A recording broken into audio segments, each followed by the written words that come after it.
அன்புள்ளம் கொண்ட VST TV நேயர்களே வணக்கம். திருவரங்கம் ஸ்ரீ ரங்கநாத துணையுடனும் பழனி ஸ்ரீ பாலதண்டாயுத பாலினி அருளுடனும் நான் உங்கள் ஜோதிடர் வெங்கடேஸ்வரன். இப்ப நம்ம எதை பத்தி பார்க்க போறோம்னா ஜூன் மாத பலன்களை பத்தி பார்க்க போறோம். பலன்களை பத்தி பார்க்கறதுக்கு முன்னாடி எந்தெந்த கிரகங்கள் எங்கெங்க இருக்கு, எப்பப்ப பயிற்சி ஆகுது அப்படிங்கிறத பார்ப்போம். சூரிய பகவானானவர் ரிஷபராசியிலிருந்து ஜூன் 15ஆம் தேதிக்கு மேல ஆனி மாசம், அதாவது மிதுன ராசியில சஞ்சரிக்கிறார். அதே மாதிரி செவ்வாய் பகவான் மேச ராசியிலிருந்து ஜூன் 20ஆம் தேதிக்கு பின் ரிஷபராசியில சஞ்சரிக்கிறார். அப்புறம் புதன் பகவானானவர் மிதுன ராசியிலிருந்து ஜூன் 8ஆம் தேதி ஜூன் 22ஆம் தேதி வாக்குல கடகராசியில சஞ்சரிக்கிறார். சுக்கிர பகவானானவர் ஜூன் 8ஆம் தேதிக்கு மேல கடகராசி மிதுன ராசியில இப்ப இருக்காரு. கடகராசியில குருவும் சுக்கிரனும் சேர்ந்து இருப்பாங்க. உங்க எல்லாருக்குமே தெரியும், குரு பெயர்ந்திருக்காரு. அதனால அவர் எங்க இருப்பாரு? கடகராசியில தான் இருப்பாரு. சனி பகவானானவர் மீன ராசியிலும், ராகு பகவானானவர் கும்பராசியிலும், கேது பகவானானவர் சிம்ம ராசியிலும் இருக்கார். இந்த மாதிரி இருக்கிறதுனால எந்த மாதிரி மாற்றங்கள் நிகழும்னு பார்த்தா, பொதுப்பா உலக ரீதியா நாட்டு ரீதியா என்ன நடக்கும் அப்படின்னு கேட்டா, அரசு சம்பந்தப்பட்ட துறையில இருக்கிறவங்க நிறைய சிறு சிறு ஒப்பந்தங்கள் இல்லாட்டி சிறு சிறு பயணங்கள் போயிட்டு வருவாங்க. வெளிநாடு வெளியூர் அப்படிங்கிற மாதிரி போயிட்டு வருவாங்க. இப்ப நம்ம கூட பார்த்துருப்போம் நியூஸ்ல, டெல்லி வரையும் நம்ம முதலமைச்சர் போயிட்டு வந்தாரு அப்படிங்கிற மாதிரி. அதே மாதிரி எல்லா அரசு சம்பந்தப்பட்ட இப்ப அதிகாரிகளுமே சிறு சிறு பயணங்கள் மேற்கொள்ள வாய்ப்பு அதிகம் அப்படிங்கிறத சொல்லலாம். சரிங்களா? அதே மாதிரி தகவல் தொழில்நுட்பத்திலேயோ இல்ல மொபைல் சம்பந்தப்பட்ட அமைப்புகளாலேயோ ஏதோ ஒரு மாற்றம், ஏதாவது ஒரு நமக்கு மக்களுக்கு ஆதாயத்தை தரக்கூடிய அளவுக்கு ஏதாவது ஒரு விஷயம் நடக்கும் அப்படிங்கிறத சொல்லலாம். நாடுகளுக்கு இடையே நடக்கிற போர் குறைஞ்சு எல்லா பிரச்சனையும் சால்வ் ஆகும். எல்லாமே நடைமுறையில நிகழ்வுக்கு சாதாரணமாகும். அதாவது இப்ப நமக்கே தெரியும், சிலிண்டர் ப்ராப்ளம், பெட்ரோல் ப்ராப்ளம் இப்படிங்கிறாங்க. அதெல்லாம் கொஞ்சம் கட்டுப்பாட்டுக்கு சரியா இருக்கும் அப்படிங்கிறத சொல்லலாம். சரிங்களா? மற்றபடி எந்த ஒரு பாதிப்புமே இல்லை, எல்லாமே பாசிட்டிவான விஷயங்கள் தான் நடக்கும் அப்படிங்கிறத சொல்லலாம். சரிங்களா? இது உலக ரீதியா. இப்ப வாங்க 12 ராசிகளுக்கும் எப்படி இருக்கும் அப்படிங்கிறத பார்ப்போம். துலா ராசி என்பர்களே, ராசிக்கு 9ஆம் இடத்தில் இருக்கும் சுக்கிரன் ராசிக்கு 10ஆம் இடத்துல ஜூன் 8க்கு மேல பயிற்சி ஆகிறார். அப்படிங்கும் போதுல நினைச்ச விஷயங்கள்லாம் கிடைக்கும் அப்படிங்கிற ஒரு பாயிண்ட் இருக்கு. இதோட முக்கியமான விஷயம், உச்ச குருவோட சுக்கிரன் சேர்ந்து 4ஆம் இடத்தை தொடர்பு கொள்றார் அப்படிங்கிறது தான் மெயின் பாயிண்ட். அப்ப கண்டிப்பா வாகனமோ பூமியோ ஏதோ ஒண்ணு 4ஆம் பாவ ரீதியா நீங்க வாங்குவீங்க. கால்நடை வாங்கலாம். அதிகப்படியான விஷயம் கால்நடைக்கு தான். காரணம் என்ன? குருங்கிறது உயிர்காரகத்துவம் நிறைந்த ஒரு பொருள், உயிருள்ள பொருள். அந்த உயிருள்ள பொருளை நம்ம வாங்குறோம் அப்படிங்கிறது தான் அமைப்பு. அப்ப கால்நடைக்கு இந்த காலகட்டத்துல முக்கியத்துவம் கொடுப்பீங்க நீங்க அப்படிங்கிறத சொல்லலாம். 2வது வாகனங்கள், அப்புறம்தான் பூமி சம்பந்தப்பட்ட அமைப்பு. பூமிங்கிறது கடைசி நிலைமையில தான் வருமே ஒழிய மற்றபடி எந்த ஒரு இதுவும் இல்லை. அதே மாதிரி தாயாருடைய உடல்நிலை தேறி வரும், நன்கு தேறி வரும் அப்படிங்கிறதையும் சொல்லலாம். 4ஆம் இடத்தையும் பார்க்கிறாரு குரு, 4ஆம் அதிபதியும் பார்க்கிறாரு, பிளஸ் சுக்கிரனும் 4ஆம் இடத்தை தொடர்பு கொள்றாரு. அப்ப தாயாருடைய உடல்நிலைக்கு எந்த பாதிப்பும் இல்லை. இத்தனை நாள் தாயாருக்கும் உங்களுக்கும் இடையே பிரச்சனை இருந்தா கூட அந்த பிரச்சனைகள்லாம் சரியாகும் அப்படிங்கிறத சொல்லலாம். அதே மாதிரி பூமி சம்பந்தப்பட்ட அமைப்புகள்ல வழக்குகளே நடந்துகிட்டு இருந்தாலும் எல்லா பாதிப்பும் நிவர்த்தி ஆகும் அப்படிங்கிறதையும் சொல்லலாம். 9ல சூரியன் வரும்போதுல, அதாவது ஜூன் 15க்கு அப்புறம் தந்தைக்கும் உங்களுக்கும் இடையே வாக்குவாதம் மூலம் அதிகமாகும். ஏன்னா அப்பா எப்பவுமே சூரியன் தான். அந்த இடத்துக்கு சூரியன் வரும்போது எங்கும் பவர் அதிகமாகும். நீங்க குருவாகிறீங்க, சுக்கிரன் உச்ச குருவோட சேருது. அப்ப நீங்க சொல்றத உங்க தந்தை கேட்கணும் அப்படிங்கிறத நீங்க எதிர்பார்ப்பீங்க. என்ன சொல்ல போனா, நான் சொன்னது நடந்துச்சு பாத்தியா அப்படிங்கிற மாதிரி சொல்லி ஆட்டம் போடுவீங்க. அது அவருக்கு பிடிக்காது அப்படிங்கிறத சொல்லலாம். இந்த ஒரு பாதிப்பு மட்டும்தான் இருக்கே ஒழிய மற்றபடி எந்த ஒரு பாதிப்பும் இல்லை. முழங்காலுக்கு கீழ் எந்த வயதினராக இருந்தாலும் சரி, முழங்காலுக்கு கீழ் அப்படிங்கும் போதுல கொஞ்சம் கவனமா இருக்கணும். பாதிப்பு ஏற்படும். ஏதாவது முள்ளு குத்துறது, கண்ணாடி குத்துறது, காலில் ஏதாவது அடிபடுறது, நீங்க செவனேன்னு தான் இருப்பீங்க, வண்டியை கொண்டாந்து காலில் விடுறது, இல்லாட்டி யாராவது கால் மிதிக்கிறது ஒரு விஷயம் இல்லை. பட் ஆனா அது ஒரு மேஜர் இன்சிடென்ட் ஆகி ஹாஸ்பிட்டலுக்கு போறதுக்கு சூழ்நிலையை உருவாக்கும் அப்படிங்கிறத சொல்லலாம். சரிங்களா? மற்றபடி எந்த ஒரு பாதிப்பும் இல்லை. வயிறு சம்பந்தப்பட்ட பகுதிகள் மட்டும் கொஞ்சம் கவனமா பார்த்துக்கோங்க. காரணம் என்ன? குரு உச்சமாகி அதாவது 6ஆம் அதிபதினு சொல்லக்கூடிய குரு உச்சமாகி சுக்கிரனோட சேர்ந்து அவரு சனியோட தொடர்பு கொள்றார். அப்படிங்கும்போதுல வயிறு சம்பந்தப்பட்ட அமைப்புகளை ரொம்ப கவனமா பார்த்துக்கணுங்கிறது தான் யதார்த்தமான உண்மை. அதை கொஞ்சம் பார்த்துக்கங்க.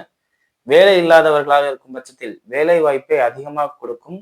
குறிப்பா லேபர் ஒர்க்ல தான். ஏன்னா 6ஆம் இடத்துல சனி இருந்து அந்த சனியை குரு பார்க்கறதுனால லேபர் ஒர்க்ல அதிகப்படியான வேலை வாய்ப்புகளை பெறக்கூடிய ராசிக்காரர்கள் யாருன்னு கேட்டா கண்டிப்பா துலா ராசிக்காரர்கள் தான். இன்னும் சொல்ல போனா துப்புரவு பணியாளர்களும் நீங்க தான், சமூக ஆர்வலர்களும் நீங்க தான். துலா ராசியினருக்கு இந்த காலகட்டத்துல சமூக ஆர்வம் அதிகமா இருக்கும். ஸோ அதிகப்படியான சமூக பணியை நீங்க செய்யலாம் அப்படிங்கிறத வாலண்டியர்ஸ்ம்பாங்கல்ல, அது நீங்களா இருப்பீங்க. ஸோ இது வந்து நீங்க தாராளமா செய்யலாம் இந்த காலகட்டத்துல அப்படிங்கிறத செய்யலாம். குறிப்பா இந்த குளங்களை சுத்தம் பண்றது. ஏன்னா நீர் ராசி அப்படின்னு சொல்லக்கூடிய கடகத்துல குருவும் சுக்கிரன் சேர்றதுனால குளங்களை சுத்தம் பண்றது, கோயில் பணிகள் செய்யறது, இந்த மாதிரி விஷயங்கள்லாம் அதிகமா ஈடுபாடு காட்டுவீங்க. ஸோ அது ரிலேட்டடாவே உங்களுக்கு வேலை கிடைச்சிச்சுன்னா தாராளமா போகலாம் அப்படிங்கிறதையும் சொல்லலாம். அதே மாதிரி பத்திரப்பதிவு, எழுத்தாளர், பிரிண்டிங் பிரஸ் இந்த மாதிரி அமைப்புகள்லையும் உங்களுக்கு வேலை வாய்ப்புகள் கிடைக்கும்.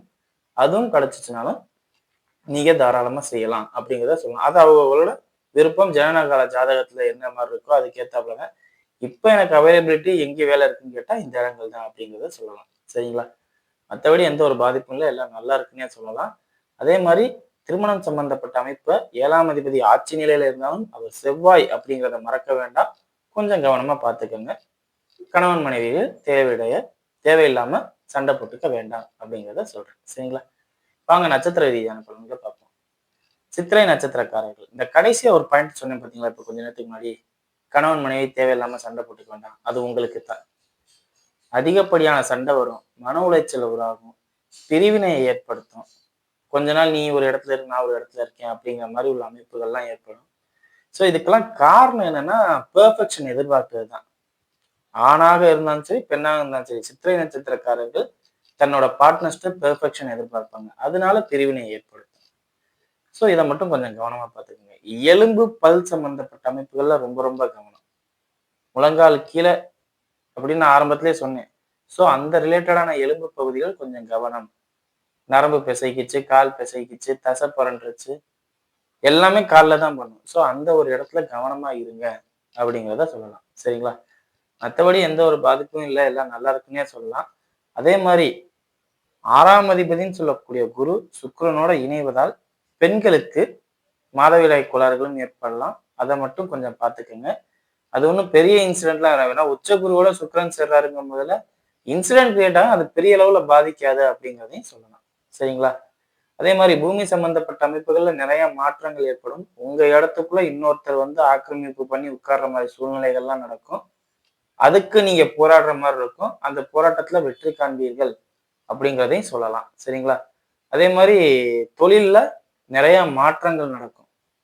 புதிய யுக்திகளை பயன்படுத்துவீங்க. இன்னும் சொல்ல போனா வேலை இல்லாம இருக்கிறவங்க திடீர்னு ரியல் எஸ்டேட் ஏஜென்ட்டா மாறணும்னு நினைப்பீங்க.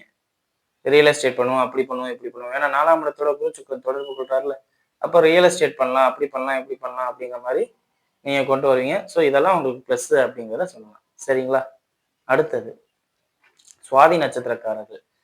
சுவாதி நட்சத்திரக்காரர்களை பொறுத்தவரையும் 4ஆம் அதிபதினு சொல்லக்கூடிய சனி 6ல இருக்கார். அதைத்தான் மெயினா பார்க்கணும் நீங்க. ஸோ இந்த அமைப்பு குழந்தை இல்லாதவர்களாக இருக்கும் பட்சத்தில் குழந்தை பாக்கியத்தை நிச்சயம் ஏற்படுத்தி தரும் இந்த சனி. வேணா உச்ச குரு சனியை தொடர்பு கொள்றார். 4-5க்குரிய சனி 6ஆம் இடத்துல இருந்து உச்ச குரு பார்வை இருக்கிறதுனால நிச்சயம் குழந்தை இல்லாதவர்களும் குழந்தை பாக்கியத்தை ஏற்படுத்தி தரும் துளாராசினர் சுவாதி நட்சத்திரத்துக்கு அப்படிங்கிறத சொல்லலாம். அதுவும் அதே மாதிரி மருத்துவ செலவுகளையும் ஏற்படுத்தி தருகிறோம் குழந்தைகள் வழியில. அதாவது அதோட பேசிக்கான இது குழந்தைகள் விஷயத்துல மருத்துவ செலவு இல்ல பூர்வீக சொத்துல அதிகப்படியான இன்வெஸ்ட்மெண்ட். இப்ப பூர்வீக சொத்து ரொம்ப நாளா எதுவுமே எடுத்து பார்க்காம இருந்திருப்பீங்க. இப்ப அங்க கொண்டு போய் ஒரு கட்டணம் கட்டுறேன் அப்படிங்கிற ஒரு ஐடியா வரும். ஸோ அது ஒரு மாதிரி. இல்ல குலதெய்வ கோயில்ல ஏதாவது சிறப்பா நான் கிடா வெட்டி விருந்து வைக்கிறேன் அப்படிங்கிற ஒரு அமைப்பு. ஸோ மொத்தத்துல துளாராசியினர் 5ஆம் பாவத்துக்கு ஒரு பெரிய லெவல்ல இன்வெஸ்ட்மெண்ட் பண்ற மாதிரியோ செலவு பண்ற மாதிரியோ முதலீடு மொத்தத்துல ஒரு அமௌண்ட்டா அங்கே செலவு பண்ணுவீங்க 5ஆம் பாவத்துக்கு அப்படிங்கறது மாற்றமே இல்லை. 5ஆம் பாவம் தான் காதல் கூட. ஸோ காதல் சம்பந்தப்பட்ட அமைப்புகள்ல லவ்வருக்கு பிரசன்டேஷன் பண்றேன், பெரிய லெவல்ல பார்ட்டி வைக்கிறேன், ட்ரீட் வைக்கிறேன், சர்ப்ரைஸ் கொடுக்குறேன், இந்த ஐஃபோன் வாங்கி கொடுக்குறேன், இந்த மாதிரி வேலையெல்லாம் இப்போ பார்ப்பீங்க. அதெல்லாம் 10 வயசாக்கு பிரயோஜனம் இல்லை. ஸோ நீங்க அது உங்களோட ஐடியா என்னங்கிறத பார்த்துக்கோங்க. சரிங்களா? ஆனா மொத்தத்துல உங்களுக்கு 5ஆம் பாவ ரீதியா ஒரு பெரிய செலவு இருக்கும் அப்படிங்கிறது மாற்றம் இல்லை.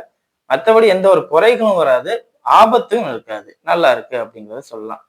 ஹம், வழக்கு சம்பந்தப்பட்ட அமைப்புகள்ல குறிப்பா அந்த கீழ அதாவது எப்படின்னா, அம் கூலி தொழிலாளிகள், முதியோர்கள் அப்படிங்கிற மாரி உள்ளவங்களோட தேவையில்லாத வாக்குவாதம் வச்சுக்காதீங்க. அப்படி வச்சுக்கிட்டீங்கன்னா, அது உங்களுக்கே பாதிப்பாகி வழக்கு போடுற அளவுக்கு கூட கொண்டு போயிரும்.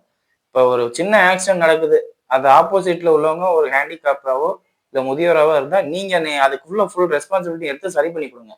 இல்ல அவங்களால என்ன பண்ண முடியும்? நீங்க ஏளனப்படுத்தீங்கன்னா, கண்டிப்பா உங்கள கோர்ட்டு கேஸ் நிறுத்தி மாட்டி விட்டுரும் அப்படிங்கிறத சொல்லலாம். சரிங்களா? மத்தபடி எந்த ஒரு பாதிப்பும் இல்ல. எல்லாமே இருக்கு. அடுத்தது விசாக நட்சத்திரக்காரர்கள். விசாக நட்சத்திரக்காரர்களை பொறுத்தவரை நட்சத்திராதிபதி குரு 10ஆம் இடத்துல உச்சம். சோ இந்த அமைப்பு சுக்கிரனோட சேர்ந்து இருக்கார். ராசியாதிபதியும் நட்சத்திராதிபதியும் சேர்ந்து 10ஆம் இடத்தில். கர்மத்துக்கு, தொழிலுக்கு முக்கியத்துவம் கொடுப்பீங்க. ஃபர்ஸ்ட் சொன்ன வார்த்தையை ஞாபகம் வச்சுக்கோங்க. கர்மத்திற்கும் தொழிலுக்கும் முக்கியத்துவம் கொடுப்பீங்க. சோ எதையும் செய்யக்கூடிய அமைப்பு. அதிகப்படியான செலவுகள் செய்யக்கூடிய அமைப்பு குறிப்பா. அது நகைக்காண்டியோ, பணத்துக்காண்டியோ, புகழுக்காண்டியோ ஏதோ ஒண்ணு. தொழில்ல அதிகமா லாபம் பார்க்கணும் அப்படிங்கிறதுக்காண்டி முதலீட போடலாம். இல்ல நகையில மின்னணும் அப்படிங்கிறதுக்காண்டி நகையில அதிகமா பணத்தை போடலாம். இல்ல இதெல்லாம் இல்ல அப்படிங்கும்போதுல வேற ஏதாவது புகழ், பேரும் புகழ். எனக்கு நான் நான் வந்து பார்த்தா ஒரு வடிவேல் காமெடி கூட தெரியும். குட்டையா, குள்ளமா, அழகா, கருப்பா, மீசை வச்சுக்கிட்டு அப்படின்னு ஒரு காமெடி இருக்கும். நான் இவ்வளவு செலவு பண்ணி என்னை யாருன்னு தெரியலன்னு சொல்றான்டா அப்படிங்கிற மாதிரி கூட காமெடி பார்த்திருப்போம். அந்த காமெடி மாதிரி நீங்க இப்ப பண்ணுவீங்க. செலிபிரிட்டி ஆகணும் அப்படின்னு நினைப்பீங்க. பிளஸ் செலிபிரிட்டி உங்களால ஆகவும் முடியும் இந்த நேரத்துல. மேடையில ஷோ ஆஃப் பண்ண முடியும். நீங்க ஒரு இசை கலைஞராகவோ, இல்ல மேடை கலைஞராகவோ, இல்ல ஆர்டிஸ்ட், டிராமா ஆர்டிஸ்டா இருந்தாவோ, ஏன் சினிமா, இன்ஸ்டாகிராம், யூடியூப் எதுலோ ஒண்ணு அந்த ரிலேட்டடா இருந்தீங்க, இத்தனை நாள் இருந்தீங்கன்னா, இப்போ உங்களுக்கு ஷைனிங் கிடைக்கும். புகழ் கிடைக்கும், பேரு கிடைக்கும். இந்த புகழும் பேரும் உங்களை உயர்ந்த இடத்துக்கு கூட்டு போகும். அதாவது வாய்ப்புகளை உருவாக்கி தரும் அப்படிங்கிறத சொல்லலாம். சோ இது முழுக்க முழுக்க சுக்கிர ஆதிக்கத்துக்கு உட்பட்டவர்களுக்கு தான் சூப்பரா வேலை செய்யும் ஒழிய, மத்த யாருக்கும் விசாக நட்சத்திரத்துக்கு சுக்கிரன் நல்லது செய்ய மாட்டார். ஆனா இந்த காலகட்டத்துல சுக்கிரன் துறையில இருக்கிறவங்களுக்கு சூப்பரா வேலை செய்யும். குறிப்பா சினிமா துறையில இருக்கிறவங்களுக்கு நல்லா இருக்கும் அப்படிங்கிறத சொல்லலாம். சரிங்களா? மத்தபடி மத்த எல்லாருக்குமே ஓரளவுக்கு நார்மலா இருக்கும். இதுல ஃபோக்கஸ் பண்ணி போவீங்க. ஆடம்பரத்துக்கு முக்கியத்துவம் குடுப்பீங்க அப்படிங்கிறத சொல்லலாம். சரிங்களா? வீடியோ இப்பதான் ஃபர்ஸ்ட் டைம் பார்க்கறதா இருந்தா லைக்ஸ் பண்ணுங்க, ஷேர் பண்ணுங்க, கமெண்ட் பண்ணுங்க. சேனல மறக்காம சப்ஸ்கிரைப் பண்ணுங்க. வேற எதுவும் ஜோதிட ஆலோசனைக்கு கீழ உள்ள நம்பருக்கு கால் பண்ணுங்க. நன்றி.